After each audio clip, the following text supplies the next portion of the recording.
نحمده ونصلي على رسوله الكريم اللهم صل على سيدنا ومولانا محمد النبي الأمي وعلى آله وأصحابه وبارك وسلم۔ میرے معزز خواتین و حضرات، سورۃ یونس، اس سورت کا نام سورۃ یونس اس لیے ہے کہ اس میں حضرت یونس علیہ السلام کی قوم کا تذکرہ ہے، اسی لیے اس سورت کا نام اسی نسبت سے سورۃ یونس رکھا گیا۔ حضرت یونس علیہ السلام کا واقعہ قرآن پاک کی بعض دوسری سورتوں کے اندر بھی ہے، لیکن ہم انشاءاللہ اس کو یہیں تفصیل سے بیان کر دیتے ہیں۔ باقی جس جگہ یہ واقعہ دوبارہ آئے گا تو اشارتاً اس کا حوالہ دیں گے۔ قرآن مقدس میں ہے فلولا كانت قرية آمنت فنفعها ایمانها الا قوم یونس۔ اللہ رب العزت کا ایک قانون اور ضابطہ یہ ہے، جب بھی کوئی قوم ایمان لائے تو اس قوم کا ایمان اس قوم کو نفع دیتا ہے، اور اگر ایمان نہ لائے تو اللہ کے عذاب سے وہ قوم نہیں بچ سکتی۔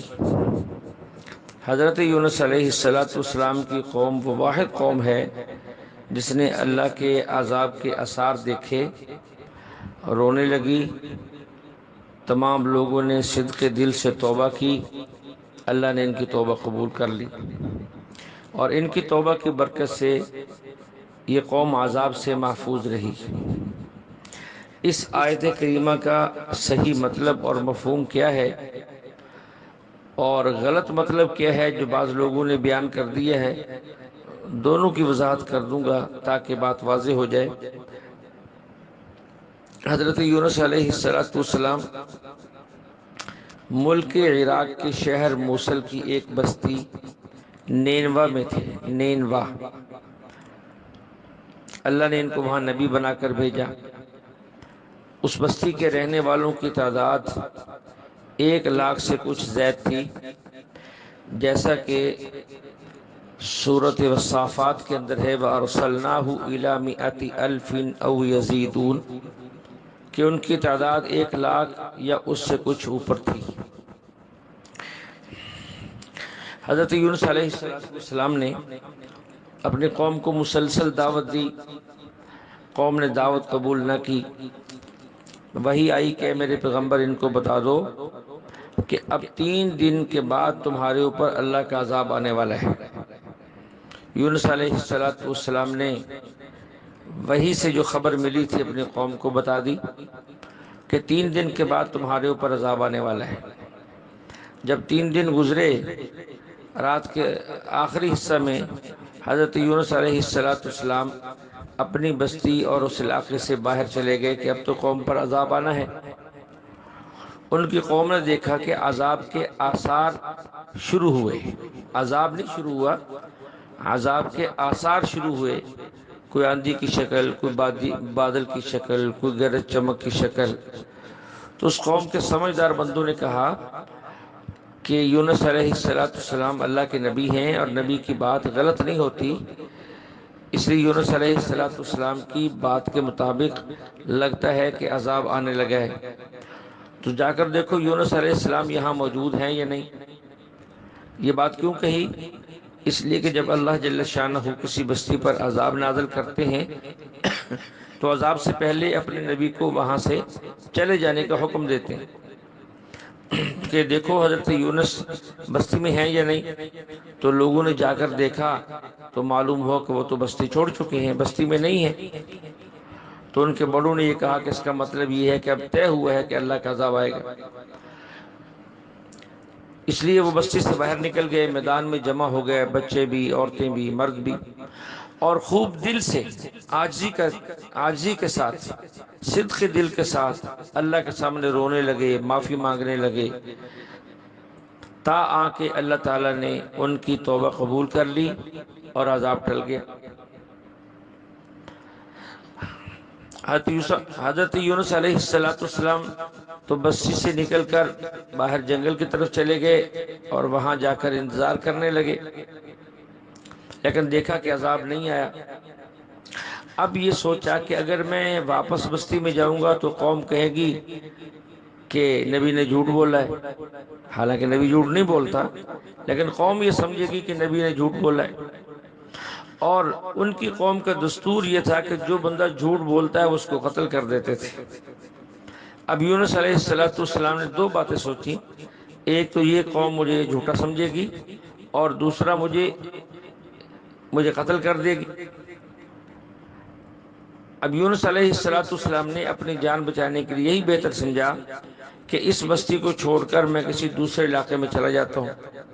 یہ سوچ کر دریا کے کنارے پہنچے، سفر کا ارادہ کیا، وہاں کشتی مل گئی جو تیار تھی، یونس علیہ السلام اس میں بیٹھ گئے اور کشتی چلنا شروع ہو گئی۔ جب دریا کے درمیان میں کشتی پہنچی تو کشتی رک گئی، اب نہ آگے جاتی ہے نہ پیچھے آتی ہے۔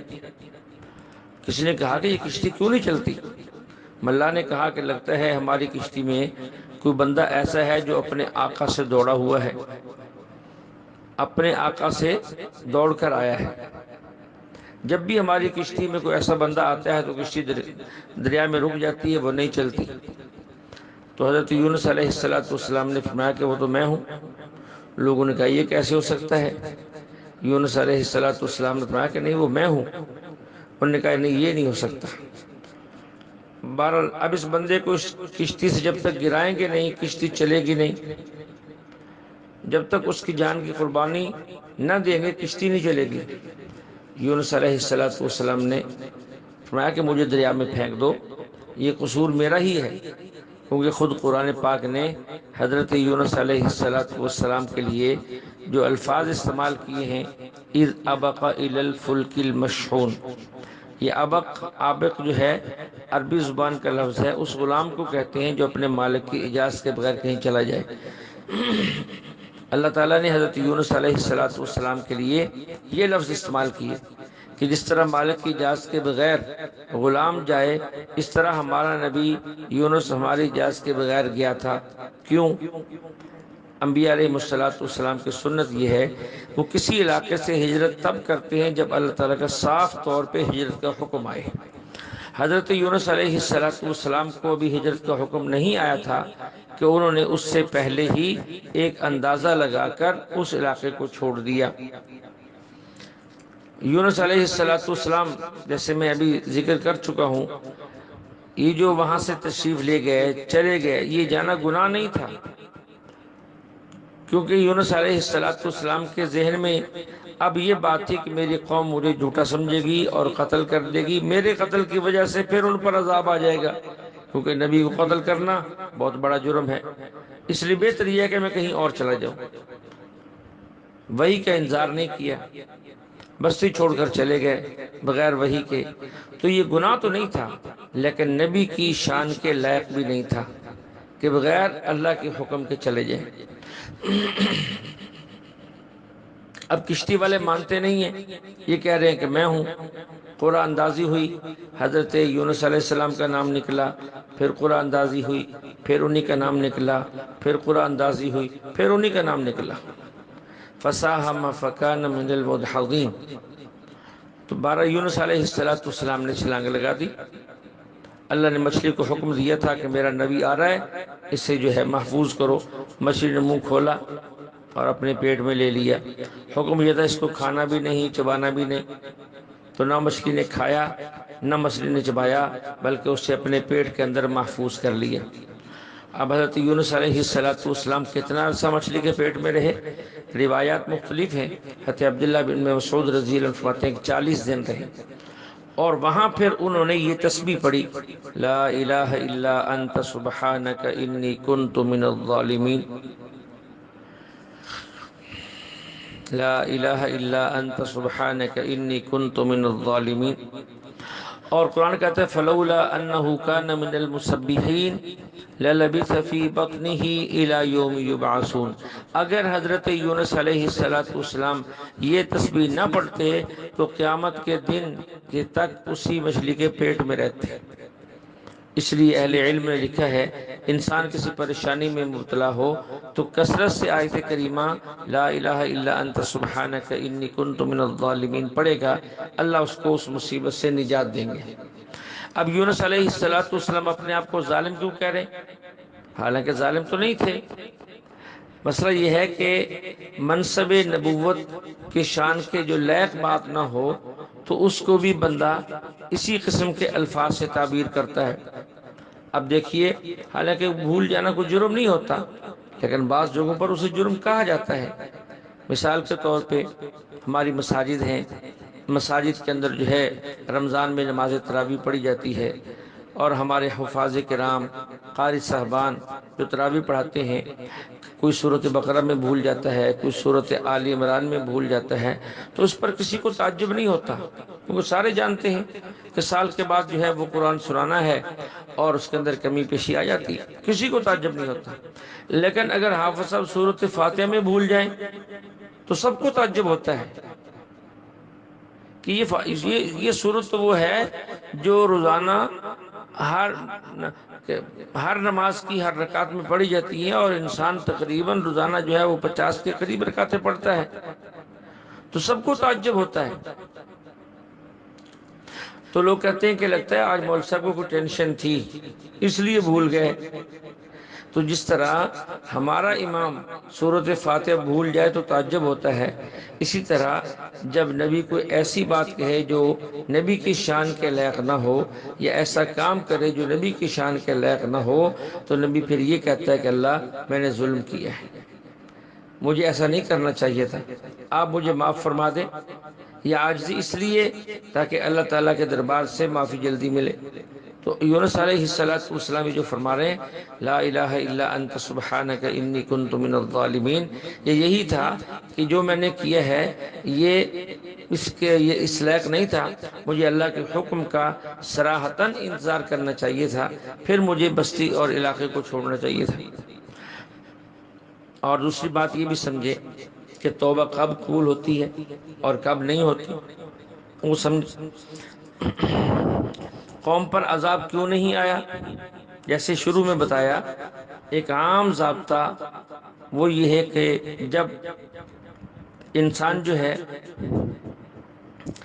اللہ کے عذاب کا مشاہدہ کر لے تو پھر توبہ قبول نہیں ہوتی۔ جب انسان پر موت کے آثار شروع ہو جاتے ہیں اور آخرت کا عذاب اور منظر اس کی آنکھوں کے سامنے ہوتا ہے، پھر اگر کوئی توبہ قبول کرے توبہ نہیں ہوتی۔ اسی طرح اگر دنیا کے عذاب میں کوئی مبتلا ہو جائے پھر توبہ کرے پھر بھی توبہ قبول نہیں ہوتی۔ تو حضرت یونس علیہ السلام کی قوم نے نہ تو آخرت کے عذاب کو دیکھا اور نہ ان پر ابھی تک دنیا کا عذاب شروع ہوا، دنیا کے عذاب میں بھی مبتلا نہیں ہوئے، بلکہ دنیا کے عذاب کے آثار تھے۔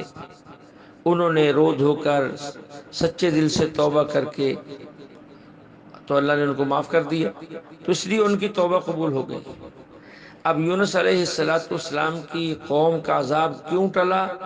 امید ہے کہ دوستوں کو بات سمجھ میں آ گئی ہوگی کہ نہ تو انہوں نے آخرت کے عذاب کو دیکھا، منظر کو دیکھا، اور نہ ہی ابھی تک جو ہے دنیا کے عذاب میں وہ مبتلا کیے گئے، بلکہ دنیا کے عذاب کے آثار کو دیکھا اور انہوں نے سمجھا کہ یہ اس کے آثار ہیں، تو اس سے پہلے ہی وہ رونے لگے، توبہ کرنے لگے، استغفار کرنے لگے صدق دل سے، تو اللہ نے ان کو معاف کر دیا۔ اصل بات تو یہ تھی۔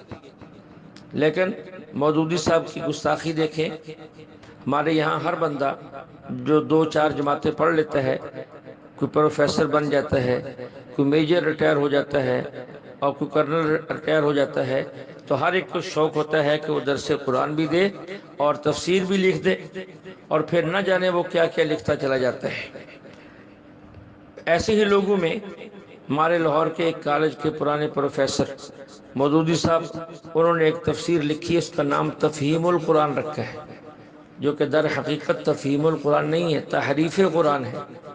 اس میں وہ لکھتے ہیں کہ اللہ تعالیٰ کسی قوم کو اس وقت تک عذاب نہیں دیتا جب تک اس پر اپنی حجت پوری نہیں کر لیتا، پس جب نبی ادائے رسالت میں کوتاہی کر گیا، اس الفاظ پہ غور کریں، پس جب نبی ادائے رسالت میں کوتاہی کر گیا اور اللہ کے مقرر کردہ وقت سے پہلے بطور خود اپنی جگہ سے ہٹ گیا تو اللہ تعالیٰ کے انصاف نے اس کی قوم کو عذاب دینا گوارا نہ کیا۔ یہ دیکھیے تفہیم القرآن جلد 2 صفحہ 312، جو وہ تباہ ہے جو 1964 کے اندر تباہ ہوئی تھی۔ اب دیکھیے کیسی غلط ذہن سازی کی جا رہی ہے مسلمانوں کی۔ اب مسلمان کیا سمجھے گا کہ نبی فریضہ رسالت میں کوتاہی کرتا ہے؟ اگر نبی فریضہ رسالت میں کوتاہی کرتا ہے تو پھر وہ دوسرا کون سا گناہ ہوگا جو نبی سے نہیں ہو سکتا؟ حالانکہ انبیاء علیہ السلام معصوم ہیں، اور یہ وجہ بھی نہیں تھی جو مودودی صاحب نے بیان کی ہے۔ عام قانون تو یہی ہے کہ قوم عذاب کو دیکھ لے پھر توبہ کرے، توبہ قبول نہیں ہوتی۔ یونس علیہ السلام کی قوم کی خصوصیت یہ ہے کہ انہوں نے عذاب دیکھا، توبہ کی، پھر بھی توبہ قبول ہو گئی۔ بہت سے مفسرین نے اس کو حضرت یونس علیہ السلام کی امت کی خصوصیت بتلایا ہے، لیکن انہوں نے بھی یہ وجہ نہیں لکھی، بلکہ وجہ یہ لکھی ہے قوم نے سچے دل سے توبہ کی، اس لیے ان کی توبہ قبول ہو گئی، یا یہ کہ اللہ کے علم میں تھا کہ یہ مخلص ہیں، جو کہہ رہے ہیں صحیح کہہ رہے ہیں، اس لیے توبہ قبول ہو گئی۔ اور وہ وجہ جو مودودی صاحب نے لکھی ہے کہ نبی ادائے رسالت میں کوتاہی کر گیا، اللہ کی پناہ، نہ یہ وجہ تھی، اور نہ ہی کوئی اللہ کا پیغمبر اور اللہ کا رسول جو ہے وہ ادائے رسالت میں کوتاہی کرتا ہے، قطعاً ایسا نہیں ہے۔ یہ ایک مثال دی ہے تحریف قرآن کی، تفہیم القرآن کی، ایسی اور بہت سی مثالیں موقع بہ موقع ہم بتائیں گے۔ حالانکہ آیت کا مطلب ہم واضح کر چکے ہیں، یہ بات میں نے سمجھا دی ہے کہ جب انسان عذاب میں داخل ہو جائے تو توبہ قبول نہیں ہوتی، آخرت کے عذاب کو دیکھ لے تو بھی توبہ قبول نہیں ہوتی۔ آخرت کا عذاب کب دیکھتا ہے؟ جب آدمی کی روح نکلنا شروع ہوتی ہے، فرشتے نظر آتے ہیں، موت کے آثار نظر آتے ہیں، اور جب تک ان کی روح نکلنا شروع نہ ہو اس وقت تک آخرت کے آثار نظر نہیں آتے۔ تو اس لیے حضرت یونس علیہ السلام کی قوم کی یہ خصوصیت ہے کہ جس پر عذاب کے آثار آئے، عذاب نہیں، تو انہوں نے توبہ کی صدق دل سے، اللہ نے توبہ قبول کر لی، اور باقی قوموں نے عذاب کو آتے دیکھا تو کبھی توبہ نہیں کی، اس لیے ان کی توبہ قبول بھی نہیں ہوئی۔ اب فرق سمجھیں کہ قوم حضرت یونس علیہ السلام کی قوم کی توبہ قبول ہوئی، فرعون کی نہیں ہوئی۔ اب یہ سوال ذہن میں آتا ہے کہ حضرت موسیٰ علیہ السلام کو جب اللہ نے فرعون سے نجات دی، موسیٰ علیہ السلام دریا سے گزر گئے اور بنی اسرائیل بھی گزر گئے، ان کے پیچھے فرعون اپنے لشکر کے ساتھ آیا، یہ لوگ گھوڑوں پر سوار تھے، موسیٰ علیہ السلام آگے گزرے۔ اب فرعون تو یہ سمجھتا تھا کہ یہ نبی ہیں اور نبی برحق ہیں اور اس کا معجزہ ہے کہ دریا نے راستے دیے، اگر میں دریا میں گیا تو کہیں ایسا نہ ہو کہ میں غرق ہو جاؤں، یہ بات وہ سمجھ رہا تھا، اس لیے وہ اس کا گھوڑا چل بھی نہیں رہا تھا۔ بعض روایت کے اندر یہ موجود ہے کہ فرعونی آگے بڑھ نہیں رہے تھے، لیکن اللہ کی طرف سے ایسا ہوا، کچھ ایسے سوار دکھائے گئے جو گھوڑیوں پر سوار تھے، اب ان گھوڑیوں کے پیچھے گھوڑے بھاگ پڑے، یہ لوگ روکنا بھی چاہتے تھے، وہ نہیں رکے، یہاں تک کہ وسط دریا میں پہنچے اور اللہ کا حکم آ گیا اور یہ سارے کے سارے جو ہے اس عذاب کے اندر گر گئے اور اس کے اندر غرق ہو گئے۔ اس موقع پر فرعون نے کہا آمنت انہ لا الہ الا الذی آمنت بہ بنو اسرائیل وانا من المسلمین، جس خدا پر بنی اسرائیل ایمان لائے میں بھی اس پر ایمان لاتا ہوں۔ فرعون نے عذاب دیکھا، ایمان تو یہ بھی لے آیا لیکن اس کی توبہ قبول نہیں ہوئی۔ اللہ فرماتے ہیں الآن وقد عصیت قبل وکنت من المفسدین، اب توبہ کرتا ہے عذاب دیکھنے کے بعد، پہلے تو بڑا فساد کرتا تھا، اب تیرے لیے معافی کی کوئی گنجائش نہیں ہے۔ یہ بات بھی اللہ کہہ رہے ہیں کہ تیرے لیے معافی نہیں، اور وہاں بھی اللہ نے کہا ہے کہ ہم نے قوم یونس کو جو ہے نجات دے دی، دونوں باتیں اللہ کہہ رہے ہیں، تو ہمیں جو ہے کسی بات پر اعتراض کرنے کا کیا حق ہے؟ حضرت یونس علیہ السلام کی قوم نے عذاب دیکھا، ایمان لائی، اللہ نے توبہ قبول کر لی۔ اب اس بات کو ذرا اچھی طرح سمجھے، حضرت یونس علیہ السلام کی قوم نے عذاب کے آثار دیکھے تھے۔ فرعون عذاب میں داخل ہو چکا تھا، عذاب کے آثار دیکھیں، توبہ کریں، توبہ قبول ہوتی ہے۔ جب عذاب شروع ہو جائے، بندہ عذاب میں گر جائے، پھر توبہ کرے، توبہ قبول نہیں ہوتی۔ اللہ تعالیٰ نے فرعون کی لاش کو بطور عبرت کے محفوظ رکھا ہے۔ موسیٰ علیہ السلام کی قوم جب سمندر سے گزر گئی، فرعون غرق ہو گیا۔ حضرت موسیٰ علیہ السلام نے اپنی قوم کو بتایا کہ فرعون غرق ہو گیا ہے اور فرعونی مارے گئے ہیں، اللہ کا شکر ادا کرو۔ لیکن مسلسل غلامی میں رہنے والی قوم ذہنی طور پر اتنی غلام تھی کہ اس بات کو ماننے کے لیے تیار نہیں ہے۔ وہ کہتے کہیں فرعون بھی مر سکتا ہے، وہ بھی تباہ ہو سکتا ہے، یہ ممکن نہیں ہے، ان کے ذہن میں یہ بات نہیں آتی تھی۔ حضرت موسیٰ علیہ السلام فرما رہے ہیں کہ وہ برباد ہو گیا، مر گیا، اس پر عذاب آ گیا، فرعونی ختم ہو گئے، اب دل بڑا رکھو، حوصلہ کرو۔ لیکن وہ غلامی میں جکڑی ہوئی قوم اس کو ماننے کے لیے تیار نہیں ہے۔ موسیٰ علیہ السلام کی دعا سے دریا نے فرعون کی لاش باہر پھینک دی، وہ پڑی ہے۔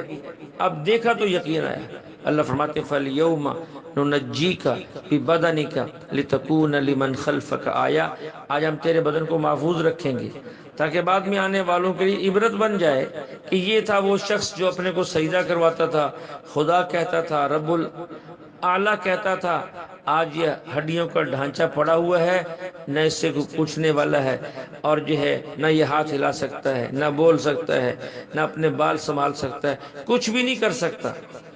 نشان عبرت بنا دیا ہے۔ مصر کے عجائب گھر کے اندر اس کی لاش رکھی ہوئی ہے، اور اللہ حفاظ فرمائے ہماری، اس کو دیکھنے سے بھی کراہت آتی ہے۔ عذاب کے آثار نظر آتے ہیں وہاں جانے والوں کو۔ اللہ ہمیں جو ہے دنیا آخرت کے عذاب سے بچائے۔ انبیاء علیہ السلام کے بارے میں، صحابہ کے بارے میں، اولیاء اللہ کے بارے میں، آسمانی کتابوں کے بارے میں، فرشتوں کے بارے میں، جنت اور جہنم کے بارے میں، خود اللہ کی ذات کے بارے میں ہمیں صحیح عقائد سمجھنے کی اور اس پر استقامت سے جمے رہنے کی توفیق عطا فرمائے۔